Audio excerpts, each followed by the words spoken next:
বেশ অনেকখানি রাত হয়ে গেছে। আজকে হচ্ছে তোমার সোমবার, 16 তারিখ, 16ই ডিসেম্বর।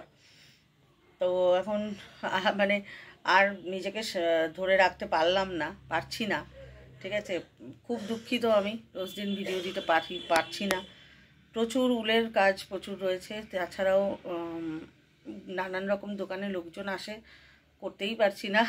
তো যাই হোক, আজকের টপিক নিয়ে শুরু করি। প্রথমে আজকের টপিক আমাদের দিয়েছে অপরাজিতা সাহা, অপরাজিতা দি। খুব সুন্দর একটা টপিক, আমার একদম খুব পছন্দের টপিক হয়েছে। আধুনিক সমাজ ও তৃতীয় লিঙ্গের অবস্থান। সত্যি কথা বলতে এখন অনেক উন্নত হয়েছে, তবুও এখনও হয়নি এরকম ব্যাপার আর কি। হয়তো বলতে পারি 50% হয়েছে আর 50% হয়নি। আমার নিরিখে মনে হয় যে তৃতীয় লিঙ্গ যারা রয়েছে তাদেরকে এখনও অনেকভাবে ছোট করে দেখা হয়। শুধু তৃতীয় লিঙ্গ বলবো না আমি, অনেক মানে একটা পুরুষ আর মহিলা ছাড়া যা যা আর হয় যে অনেক সময় হয় না যে ছেলেরা মেয়েদের মতো বিহেভ করে বা মেয়েদের জামা কাপড় পরে, তাদেরকেও ছোট করে দেখা হয়। তো আমি মনে করি মানুষের একটাই পরিচয় হওয়া উচিত, সেটা হচ্ছে মানুষ।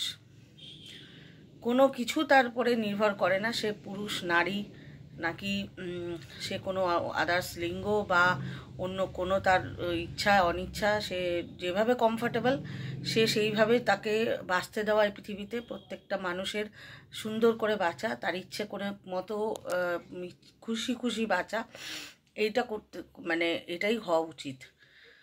এখনও নেই, সত্যি কথা বলতে আমরা এখনও মেনে নিতে পারি না আমাদের তৃতীয় লিঙ্গ বা যাই বলো না কেন,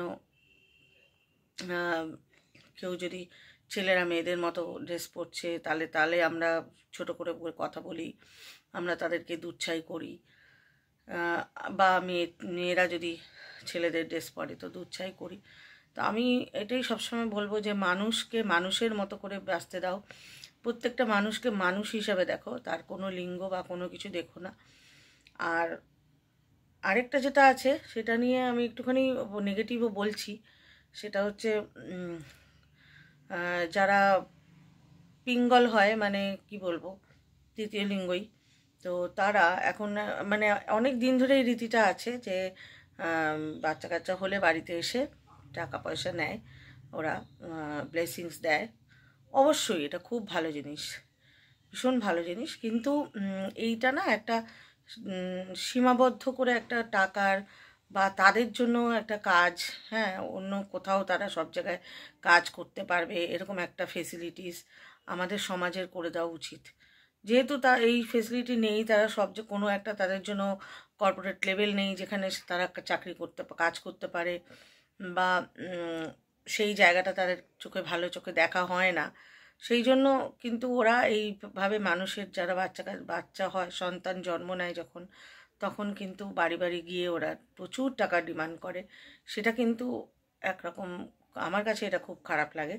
হ্যাঁ, প্রচুর একটা সদ্য একটা বাচ্চা হলে তার পিছনে অনেক খরচা থাকে। এখন তো হসপিটালের খরচাই প্রচুর। তারপরে সঙ্গে সঙ্গে তারা 10,000, 15,000, 20,000 এরকম চায়। এটা কিন্তু অন্যায়। ঠিক আছে, অন্যায় বলতে এটা দেওয়া খুব অসুবিধা হয়ে যায় বাবা মার ক্ষেত্রে। আমার ছোটো মেয়ের বেলাই বলি, আমার ছোটো মেয়ের যখন হয়েছিল তখন ওনারা এসেছিলেন। তো এরকম প্রচুর টাকা চেয়েছিল, তখন আমি বিরোধিতা করেছিলাম। তার জন্য অনেকে অনেক ভয়ে সাপন্ত, ওদের নাকি ওরা অভিশাপ দিলে লেগে যায়, সেই আছে অনেক কিছু নিয়ে মানে বলা কথা আছে। কিন্তু আমি কিন্তু ওগুলো না মেনেই আমি কিন্তু ওদের সাথে তর্ক করেছিলাম। প্রথমে ভালো করে বুঝিয়েছিলাম যে এত টাকা কোথা থেকে দেবো, সদ্য সিজার করে অনেক টাকা খরচা করে এসছি। প্রথমে বুঝিয়েছিলাম, তখন ওরা যখন শুনলো না, বলছিল না তাহলে নেব না, তো তখন ওরা না নিয়েই চলে গেছে। ঠিক আছে, আমি আমি যেরকম আমি বলেছিলাম সেরকম ওনারা নেবে না, আমি আমার যতটা সামর্থ্য ছিল। তো এরকম আমি মনে করি এটা ভীষণ একটা চাপ সৃষ্টি করেন ওনারা। সেটা বলছি তো ওনাদেরও দোষ নয়, দোষ অ্যাকচুয়ালি ওরা সেইভাবে কাজকর্ম যদি না পায় সেক্ষেত্রে তো ওদের এইভাবে মানুষের থেকে এইভাবে জোর জবরদস্তিই বলতে পারো একরকম টাকা নিতে হয়। তো এই দিকটা আমি কিন্তু মনে করি যে একটু ভাবার দরকার। ওদের জন্য কোনো কাজের প্ল্যাটফর্ম বা কোনো কিছু ওরা খেটে খাবে, নিশ্চয়ই খাবে যদি সেই জায়গাগুলো যদি ওরা পায়। তো এটাই বললাম আজকের টপিক নিয়ে। আর কালকের টপিক ছিল কমলালেবু, গাজর, আগের রাতের বরফ ঠান্ডা হয়ে থাকা কিছুটা ভাত, দুধ, এই উপাদানগুলো দিয়ে গোটা 3টে রেসিপি। পরিণতি বলে কেউ একজন দিয়ে না, পরিণতি। আর দ্বিতীয় টপিক হচ্ছে পরিণতি, দিদি দিয়েছে। আমি ভাবছিলাম এটা এরকম দিদি দিতে পারে। তো দিদি তো অনেক সুন্দর সুন্দর রান্না করে। তো প্রথমেই আমি বলবো কমলালেবু, গাজর, বরফ ঠান্ডা কিছুটা ভাত, দুধ, এগুলো দিয়ে যদি বলি, তো কমলালেবু, গাজর এগুলো দিয়ে কেক তৈরি করাই যেতে পারে, করা যায়। কলা, এই উপাদানগুলো দিয়ে গোটা 3টে রেসিপি। আগের রাতের বরফ ঠান্ডা ভাত দিয়ে তো অনেক কিছুই বানানো যায়, যেমন ফ্রাইড রাইস করে নেওয়া যায়, সব রকম ভেজ দিয়ে, যেটা আমি মাঝে মাঝে করি। এছাড়া ওই ভাতের কিন্তু পাকোড়াও করা যায়। ওটাকে সুন্দর করে মশলা টশলা পেঁয়াজ টেয়াজ সব দিয়ে মেখে ওটাকে পাকোড়া করা যায়। আর গাজরের তো প্রচুর আছে, গাজরের হালুয়া হয়। গাজর তো প্রচুর কাজের জিনিস, একটা ভেজিটেবলস। কমলা লেবু দিয়েও অনেক কিছু হয়, মিষ্টি তৈরি হয়, তারপরে অনেক রকম জুস তৈরি হয়, কেক তৈরি হয়। তো আমি গোটা উপাদান 3টে রেসিপি আমি লিখে বলতে হবে, সেটা লেখা নেই আমার কাছে এই মুহূর্তে। আর এটা ছিল দিদির দেওয়া টপিক। আর তার আগের দিনের টপিক ছিল আমি চলি সমুখ পানে, রুনা সরকার দিদি দিয়েছিলেন। এটাও আমি বলতে পারছি না, আমি বুঝতে পারছি না কি বলতে চেয়েছে দিদি। আমি চলি সমুখ পানে। আর হচ্ছে তার আগের দিন ছিল যার ভাণ্ডারে রাশি রাশি সোনাদানা ঠাসি ঠাসি, যেন সে সুখী নয় দুঃখ তারও হয়। সরি, এটা দিয়েছিল আমাদের রাখি দিদি।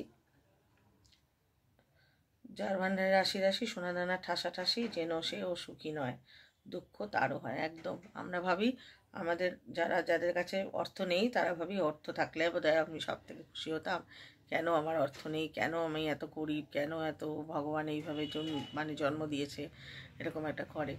কিন্তু সত্যি কথা বলতে সুখটা, আনন্দটা আলাদা জিনিস, ওটা কিন্তু টাকা পয়সা দিয়ে হয় না। তো রাশি রাশি ঠাসা যা জিনিস, মানে টাকা পয়সা থাকলেও কিন্তু সেও সুখী নয়, ঠিক আছে, দুঃখ তারও হয়। তো সুখ দুঃখ প্রত্যেকটা মানুষের জীবনেই আছে, সেটাকে অ্যাকসেপ্ট করে নেওয়া, ওটাই। বা কীভাবে নিজেকে আনন্দে রাখা যায়, আধ্যাত্মিকতার পথেই একমাত্র আনন্দে রাখা যায়। তুমি যদি ধ্যান করো, তুমি যদি মনন করো, তাহলেই সুখ আনন্দ অনুভব করা যায় সব থেকে ভালো। তো সেটাতেই সুখ বা মানে অনুভব হয় আনন্দ ও সুখ।